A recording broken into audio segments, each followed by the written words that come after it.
பாபா ஓர் கருணாலயம், பாதம்தான் கமலாலயம்.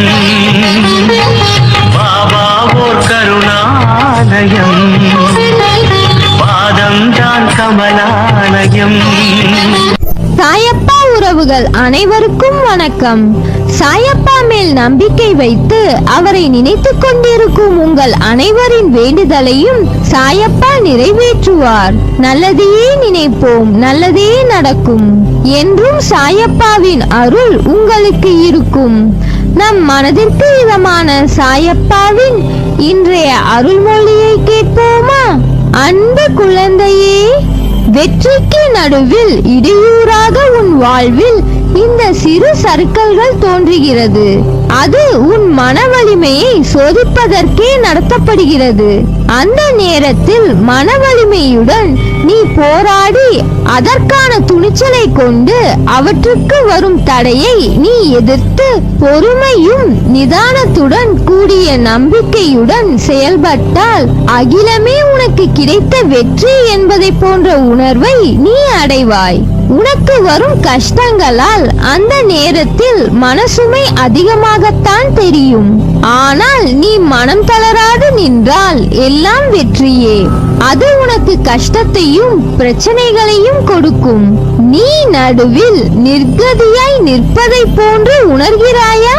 நீ நடுவில் எந்த துணை இல்லாமல் நிர்கதியாய் நிற்கிறேன் என்ற எண்ணத்தை மறந்து ஒரு நிமிடம் கண்மூடி மன அமைதியுடன் எதையும் யோசிக்காமல் சாந்தமாக மாறி அமைதியான சூழலை உனக்குள் கொண்டு வா. அந்த நிமிடம் நீ நிற்கின்றதே என் பிடியில்தான். உன்னை நான் என்ற உன் சாயப்பா தாங்குகிறேன் என்பதை மனமாற உணர்வாய். எதற்கும் அஞ்சாதே, எதையும் துணிந்து எதிர்த்து நில். உனக்கான என் துணை என்றும் உண்டு. உன்னை நிச்சயம் நல்வழிப்படுத்துவேன். உனக்கான வழிகள் எல்லாம் வெற்றியாய் இருக்கும். அதற்கு நான் பொறுப்பு. நீ மகிழ்ச்சியுடன் உன் வாழ்க்கையை வாழ்வாய். உன் வாழ்க்கையில் நடக்கின்ற யாவும் உன் கையில் இருந்து நடப்பதில்லை. இறைவனானவன் அதை தீர்மானித்துதான் உன் கையில் அவர் செய்கையை வெளிப்படுத்த செய்துள்ளார். அப்படி இருக்கையில் என் கையை மீறி போகும் அளவிற்கு உனக்கு நான் எதையாவது செய்வேனா? அல்லது உன் வழி கண்டு ரசிப்பேனா? என் கண்களை பார். உன் கண்ணீர் முன்னால் என் கண்ணீர் கீழே விழுகிறது.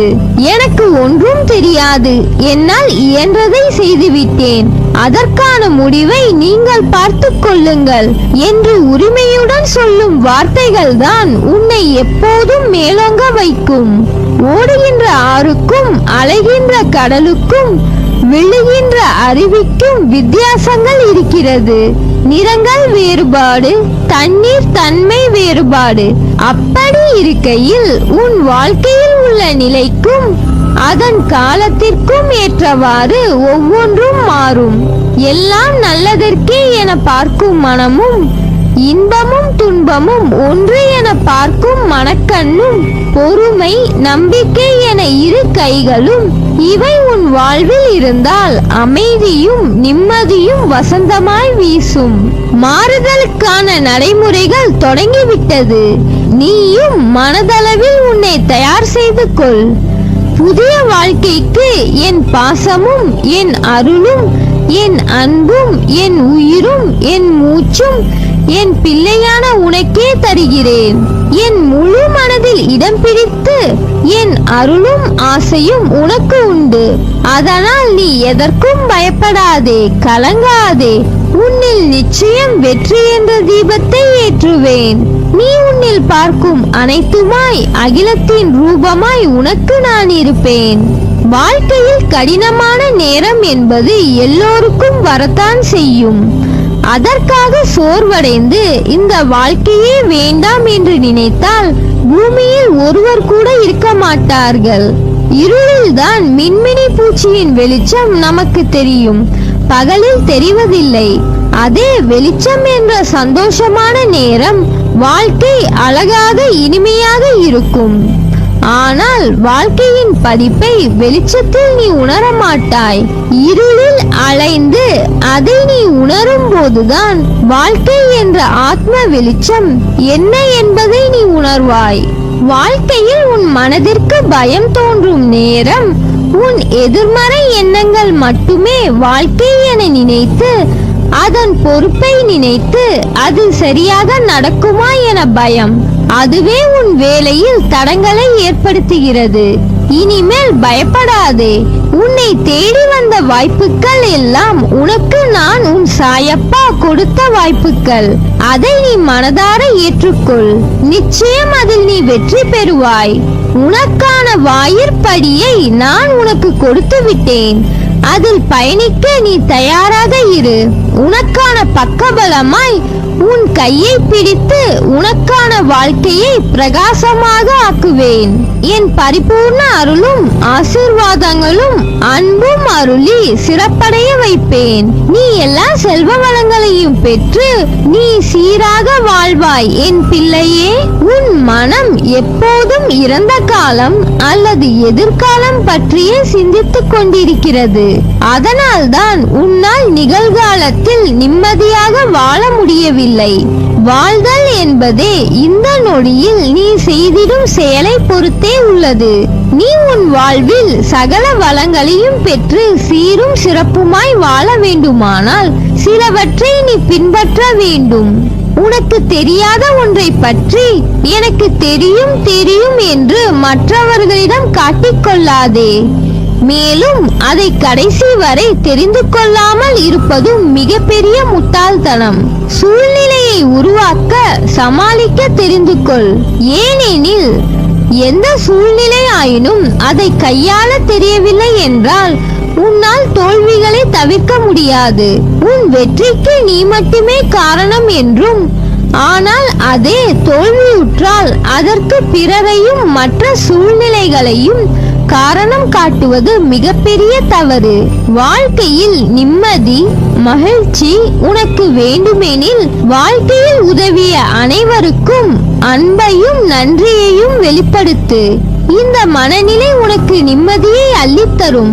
கடின உழைப்பு, அர்ப்பணிப்பு, சூழ்நிலைகளை அணுகும் முறைகள், விடாமுயற்சி, பொறுமை, கடைசி வரை போராடும் தன்னம்பிக்கை, இவை எல்லாம் உன் வெற்றிக்கான படிகள். என் வார்த்தைகள் மீது நம்பிக்கை வைத்து செயல்படு. குழந்தையே, உனக்கு சோதனையாக தெரிகின்ற இந்த காலத்தை மனதில் வைத்துக்கொண்டு வாழ்க்கையின் மீது சலிப்பும் வெறுப்பும் கொள்ளாதே. கஷ்டமான நிலை வரும்போது தாங்க முடியாவிட்டால் வாழ்க்கையில் இன்றோ அல்லது சில காலம் முன்போ நீ ரசித்த சின்ன சின்ன நிகழ்வுகளை எண்ணி மகிழ். நிச்சயம் அது உனக்கு புத்துணர்ச்சியை தரும். நான் மீண்டும் அதே சந்தோஷத்துடன் வாழ்வேன், வாழ்க்கையில் வெற்றி பெறுவேன் என்று மனதில் உறுதி கொள். என் வாழ்க்கையில் அப்படி ரசித்த நிகழ்வுகள் எதுவும் இல்லையே என்று கூறாதே. உன் மன அழுத்தத்தால் நீ ரசித்த சந்தோஷங்களை மறந்து அப்படி ஒன்றும் இல்லை என்கிறாய். நீ உன்னை அறிவதற்கு தியானம் உதவும். அனுதினமும் நீ தியானம் அனுஷ்டித்து வந்தால் உன்னுடைய அலைபாயும் எண்ணங்கள், துயரங்கள், ஏமாற்றங்கள் அடங்கத் தொடங்கும். நிதானமாக யோசித்துப் பார். நீ தியானத்தில் ஈடுபட உன்னுடைய மனம் ஒருமைப்பட்டு உன் வாழ்வின் நோக்கம் நிறைவேறும். மனதை ஒருநிலைப்படுத்துவது சிரமம்தான். ஆயினும் என்னை மனதில் நினைத்து இதை பின்பற்றி வா. உனது நிலை மாறி உன் லட்சியத்தை அடைவாய். உன்னை உயர்ந்த நிலைக்கு உயர்த்தவே போராடி கொண்டிருக்கிறேன். உன்னுடைய துன்பங்கள் எல்லாம் முடிவுறும். நீ சீரும் சிறப்புமாய் மகிழ்ச்சியாக வாழ்வாய். என்றும் என் நெஞ்சத்தின் கருவில் உன்னை சுமந்து என் அரவணைப்பிலே நீ வாழ்வாய். நல்லதே நடக்கும். நீ என் பரிபூர்ண அருளும் ஆசீர்வாதமும் அன்பும் பெற்ற என் செல்ல பிள்ளை.